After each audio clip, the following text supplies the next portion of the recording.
بسم اللہ الرحمن الرحیم ایاک نعبد و ایاک نستعین۔ میں اس وقت یہ فارم 47 کے تحت جو ایک جیلی حکومت ہے فیڈرل، اور ساتھ ساتھ یہ اسلام آباد پولیس سے مخاطب ہوں کہ جس طریقے سے آپ نے ڈرامہ شروع کیا ہوا ہے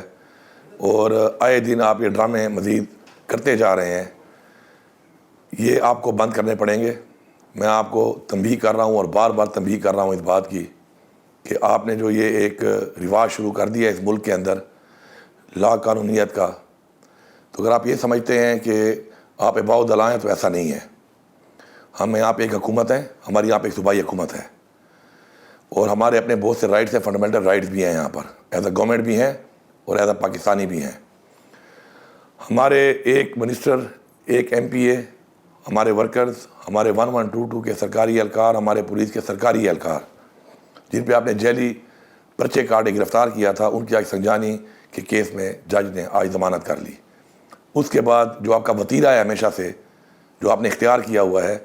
آپ لوگوں نے ان کو سیٹریٹ کے ایک FIR میں وہاں سے دوبارہ گرفتار کر لیا، اور پھر ان کو جیل لے جاتے ہوئے راستے میں SHO،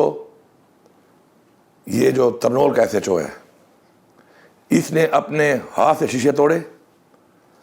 اور ایک ڈرامہ رچا کر کہ جی کوئی حملہ ہو گیا ہے، کسی نے حملہ کر دیا ہے، اور پھر تالے کھول کے ان سب کو 3 پرزنر وین سے نیچے اتار کے کھڑا کر دیا، اور ایک ڈرامہ رچایا ہوا ہے کہ جی وہ فرار ہو رہے ہیں۔ میرے پاس ویڈیوز بھی ہیں، ثبوت بھی ہیں، یہ سرکاری اہلکار ہیں،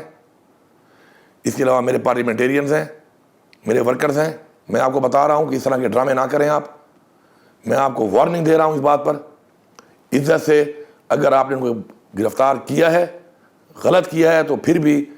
وہ تو بات کی بات ہے، آپ ان کو جائیں خیریت سے پہنچائیں۔ کسی کو کچھ بھی ہوا، SHO